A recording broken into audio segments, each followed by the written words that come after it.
Hey guys, Riley here. Today I'm going to show you how to make a yellow butter cake recipe. Now I'm trying to find the best butter cake recipe there is, so we're going to try this one out, and if you guys like it, let me know, or if you have another idea, a different recipe, let me know and we can try that.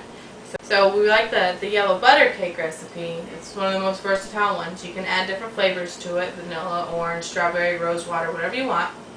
So leave your comment in the section below. Don't forget to hit subscribe. And first thing we're going to do is blend the 3 sticks of butter.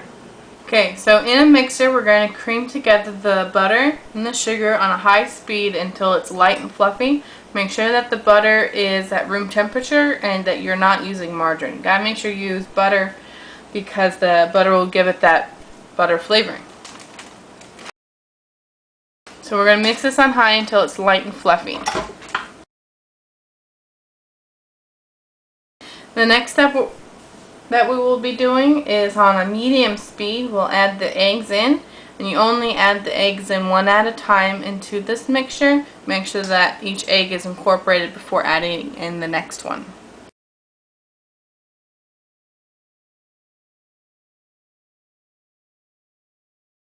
Okay, now we are going to scrape down the sides of the bowl and then we'll mix it one more time. Okay, so remember we're going to mix it one more time on medium speed.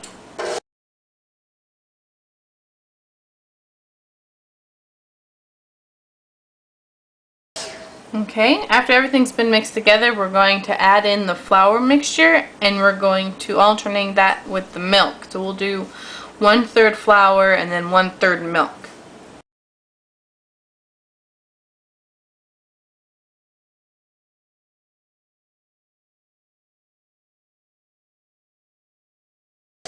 Okay, so then we'll scrape the sides of the bowl and we'll mix it again until everything is well blended.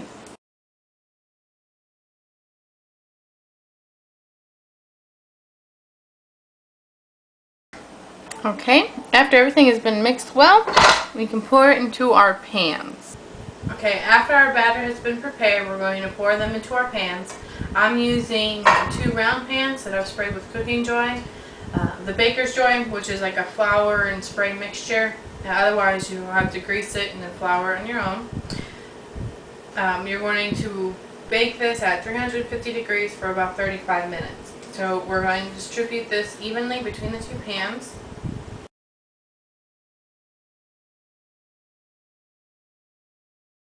Okay, now when you spread them into your pans, you want to make sure that you spread away from the center because it's going to pull up into the center. So we're going to just kind of push it away to the sides.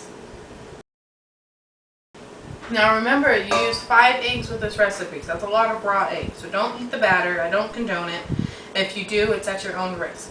So we're going to bake this at 350 degrees for about 35 minutes. When we come back, we're going to check it with the toothpick method, and that's where you insert your toothpick, and if it comes out clean, then it's done. Or until the internal temperature is at least 160 degrees. So we'll put this in, and we'll come back in 35 minutes. Okay, after the toothpick comes out clean, you're going to let them cool before flipping them onto a wire rack to cool completely. The best way for you to know when the cake is ready to be flipped onto a wire rack is when these edges right here have pulled away from the pan. That means that they're ready to be flipped onto a wire rack. And then after you have them on a wire rack, you'll let them cool completely and then we'll ice them. Okay, so my cakes have cooled and I'm going to frost them. I made a milk chocolate frosting, which can be seen in the other episode that I have made. And it is just a simple milk chocolate recipe. It's not too thick and not too thin. So we're going to put our cake onto whatever dish you're going to have it on.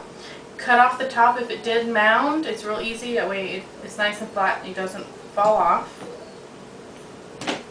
So we'll just put some in the middle. Okay. So as you guys can see, it's not too thick. It's about a 1/4 inch thickness. Then we'll put the other one on top. And then we'll use the rest of our frosting. If you have one, I recommend using one of these offset spatulas. It makes frosting a lot easier.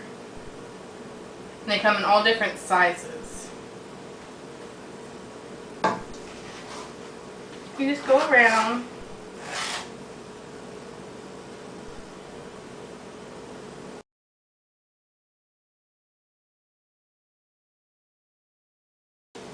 have an actual icing stand, it makes icing cakes a lot easier. But I don't have one.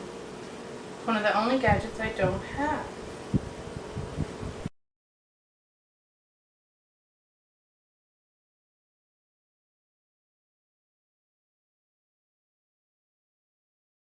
Here's a close-up of what the cake looks like, and you can decorate it any which way you want. A really good tip, which I did not do, is to cut some wax paper or parchment paper, just little thin strips, probably like about that big, and you lay them on your dish that you're going to put your cake on, and you put your cake on top of that, and then you ice everything, and then you can just very slowly pull the papers out, and then that way your dish doesn't have this part. But since I'm not presenting it to anybody, I don't really care what it looks like, except for you guys, but I'm sure you guys don't care either. So this is what it should look like. Add sprinkles or whatever you want if you want to make it prettier, and that's about it. Well, that's about it. Thank you for watching me make this beautiful cake. And remember to hit subscribe and leave a comment in the section below with a recipe that you would like to see featured in the upcoming weeks.